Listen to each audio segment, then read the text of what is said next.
Bonjour à tous amis dégustateurs, bienvenue pour les vins du week-end. Alors, ce week-end, on continue, on finit les 2020 qu'on n'a pas encore goûté, puis on commence à attaquer tout ce que j'ai rapporté de la cave, justement pour faire de la place aux 2020, avec quelques 2013 et autres joyeusetés. Alors, on commence avec ça, domaine évidemment classique de la maison. On en a bu deux ce week-end. Le premier qu'on a bu, c'est un Meursault vieille vigne, donc du domaine Buisson-Charles. Hello Kate, hello Pat. Et c'est le millésime 2020. Donc, on a testé le 2020. Que vous dire si ce n'est que ce millésime 2020 en blanc. Moi, il me plaît. Je lui trouve plein de vertus. À commencer par, ici sur ce vieille vigne de chez Patrick, un nez expressif mais pas opulent, où on va retrouver au départ à l'ouverture le fruit blanc, puis après des notes, allez je te le dis pas, un peu canaille, vanillé, brioche dorée, un petit peu vanillé, mais très vite, à l'ouverture, 1 heure, 2 heures après, ça s'estompe. Et on va garder ce côté brioche dorée, beurrée, voilà, appétante, friande. Puis ensuite, plutôt le côté chèvrefeuille qui va arriver, donc le côté un peu tarte citron meringuée. Donc le côté chèvrefeuille, très élégant. Sur un fond, cette fois, qu'on va trouver au départ une petite pointe d'aubépine qui va effectivement apporter au fond ce côté un peu amande. Et le côté un peu sésame grillé classique du domaine, et un petit côté pétard quand même qui va d'ailleurs se renforcer au fur et à mesure de la dégustation. Poudre, un petit peu poudre, alors est-ce que c'est une petite réduction, est-ce que c'est moi qui interprète un arôme, voilà, très léger, hein, c'est très fin, c'est en fond, léger, voilà, mais c'est très appétant. Et puis ensuite en bouche. Alors, on a en bouche, une bouche avec du volume. Voilà, ça attaque en volume et tout de suite, on sent aussi la fraîcheur. C'est même presque vif et moi, je pense que c'est un petit peu gazeux, il y a un petit peu de gaz, voilà, très léger. Mais du coup, ça apporte ce côté assez tonique à cette belle matière avec un joli gras, d'une belle densité. Tout ça est bien équilibré par la fraîcheur et ça apporte ce petit gaz, je pense, ça apporte de la tension en plus qui tient la bouche tout du long. Et puis, très expressif sur le fruit blanc, la poire, la pomme. Ensuite, on a ces notes effectivement plus briochées, beurre, brioche. Bien, donc qui renforce effectivement cette jolie matière un peu gras. Donc, est-ce que c'est le petit gras de la matière qui évoque ça?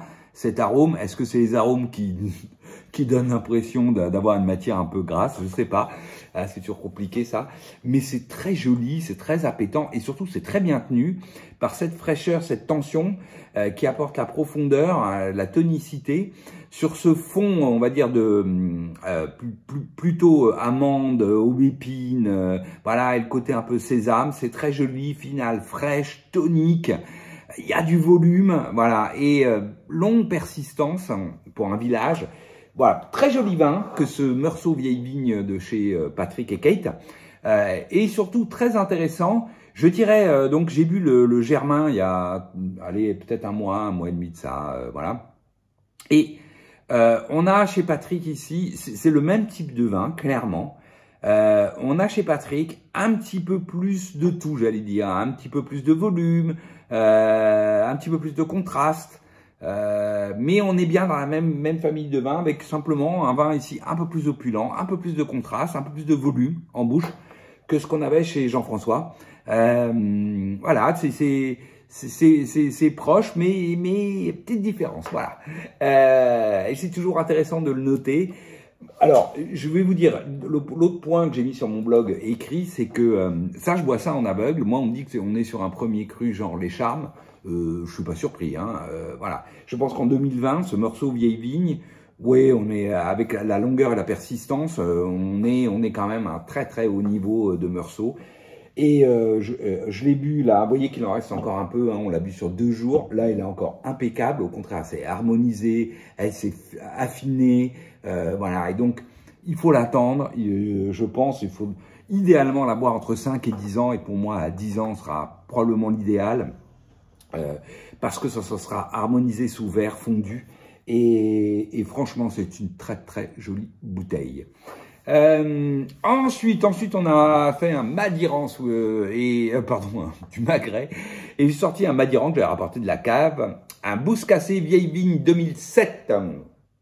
Alors, eh ben, c'est joli vin avec un nez de cassis léger. Hein, le fruit commence un peu à disparaître. On a une note graphite assez marquée, avec presque aussi un côté un peu presque bourgeon de cassis par moment. Sur un fond balsamique. On a une bouche charpentée, voire robuste même, plus que charpentée, robuste. Tanin soyeux, précis, c'est pas rustique. À part dans la finale où il y a encore une petite mâche, mais justement qui donne l'idée d'un Madiran, quoi. C'est profond, c'est structuré, c'est carré, mais ça reste très bien fait. Et une finale avec une jolie persistance, on est toujours sur ce côté cassis. Ah oui, j'ai oublié de vous dire, on a un fond, oui, donc balsamique, mais on a des notes d'encens, d'eucalyptus, voilà, qu'on va retrouver dans cette finale, fraîche, tonique, puissante, mais avec des tanins fins et précis, enfin en tout cas précis, et ce côté donc réglissé, puis ensuite encens, eucalyptus sur ce fond balsamique. Voilà, c'est un très très joli vin, et surtout sur le Magret, ça fonctionne évidemment très bien. Moi j'ai fait avec une réduction balsamique en plus. Ça marche évidemment très très bien que ce Bouscassé vieille vigne.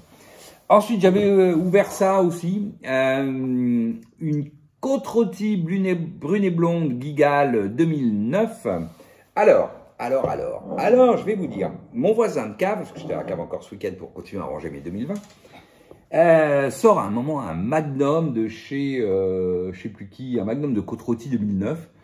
J'ai oublié qui, mais bon bref, et on discute ensemble de ce qu'elle va se boire ou pas. Puis moi, du coup, en rentrant à la maison, j'avais cette brune et blonde de Minium. Je me suis dit, tiens, je vais boire. J'avais déjà noté pour la Empodium de Rostin, donc Côte-Rôtie Village Empodium de Rostin, à attendre. J'avais mis ça dans mon livre de cave.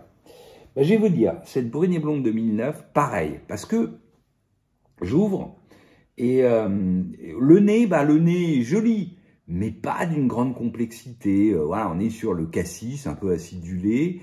Les légères notes épices, poivre, sur un fond balsamique, bon, et une touche d'ailleurs presque un peu végétale. Je me suis dit, tiens, c'est marrant, côté un peu végétal, bourgeon de cassis. Je me suis dit, tiens, c'est surprenant en tout cas pour le moins. Ensuite, en bouche, on a une jolie bouche, c'est charpenté, les tanins sont soyeux, il sèche un tout petit peu en finale dans l'empreinte.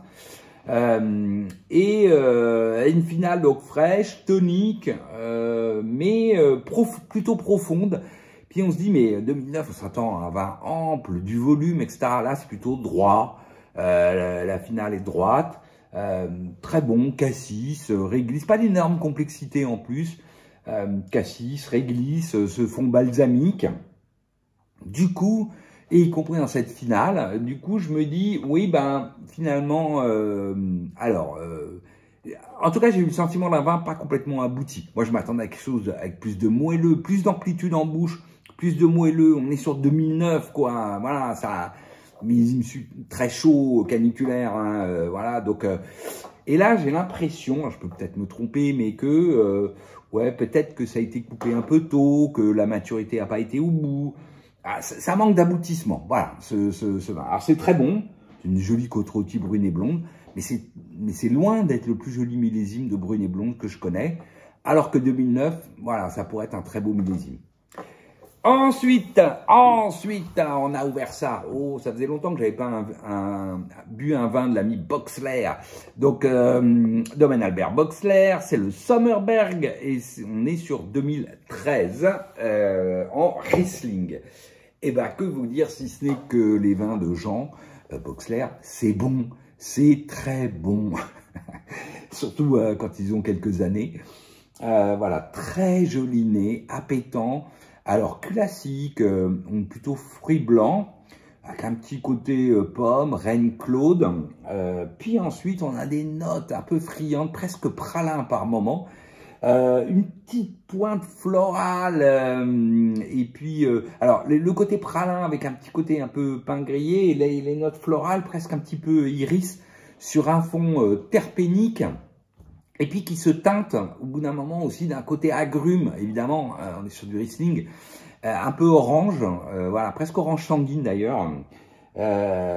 Ensuite, jolie bouche, alors ample à l'attaque, mais ensuite bien droite, matière ronde, soyeuse, mais fine et précise, presque vif, hein, il y a de la fraîcheur, presque de la vivacité, mais c'est bien enrobé de cette jolie matière, et puis une finale longue, puissante, bien dessinée, toujours sur ce côté, alors fruits blancs, Reine Claude, les notes agrumes se font en bouche d'ailleurs, et en finale, elles se font un peu plus citronnées qu'orange. Le côté, cette petite pointe un peu pralin, pain grillé par moment, très agréable. Et ce fond léger terpénique, alors on est entre la cire d'abeille et le côté pétrolant, mais c'est pas pétrolant, c'est un peu plus cire d'abeille. Voilà, très joli vin que ce Sommerberg 2013 de l'ami Jean. Et puis ce soir, on va boire un autre vin de Patrick et Kate. Donc dans la série des 2013 que j'ai rapporté ça, un Meursault, donc Tesson 2013 du domaine Buisson Charles. Alors, qu'est-ce que ça donne? Alors moi, c'est un cru que j'aime beaucoup, Tesson. C'est un village, mais c'est évidemment une jolie parcelle de village, avec souvent un vin droit, profond, mais qui a une jolie matière, une belle amplitude, mais surtout sa structure, son architecture, c'est un vin assez droit, profond, voilà, c'est un vin qui trace, enfin souvent, en tout cas j'ai trouvé moi, je trouve. Et ici, alors, qu'est-ce que ça donne? Bon, bah ça y est, on a un nez de chardonnay évolué, qui est arrivé à maturité, voilà, ça sent bon d'ailleurs, avec un côté donc fruits blancs, pommes, plus que poire, les belles notes de champignons, de cèpe, mais même cela, là, ça truffe blanc même presque. Voilà, avec un fond d'amandes, d'aubépine, une petite pointe un peu quand même pétard poudre légère, voilà, mais c'est très joli. Ensuite en bouche,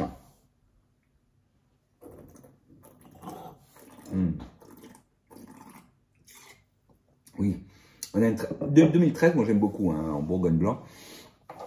J'aime beaucoup parce que je trouve que la matière est arrivée quand même suffisamment à maturité pour enrober une jolie fraîcheur tonique qui donne un côté évidemment très acidulé en bouche. Donc on est sur la pomme granit là presque, hein, parce qu'il y a de la matière, jolie matière donc ronde avec un très léger gras mais qui est là, c'est droit, c'est profond. Donc acidulé comme je l'ai dit, on a les notes champignons, humus, sous-bois, avec ce côté presque un peu truffe qui commence à apparaître, et une belle finale longue, voilà, alors une persistance très très bien pour un village, bon, mais on n'est pas au niveau grand cru, premier cru grand cru. Mais voilà, c'est très très bon, et d'ailleurs regardez, ça donne envie de re-goûter. Et surtout, c'est un très beau chardonnay arrivé à maturité, avec ce côté, moi ce que j'aime beaucoup, ce côté droit, mais pas austère des Tessons.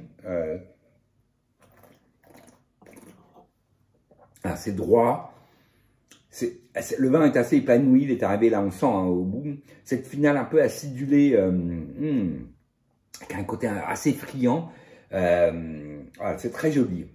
Bah, bravo Kate, bravo Patrick, et puis ben, je vous souhaite à tous une excellente semaine et je vous dis à la semaine prochaine. Salut!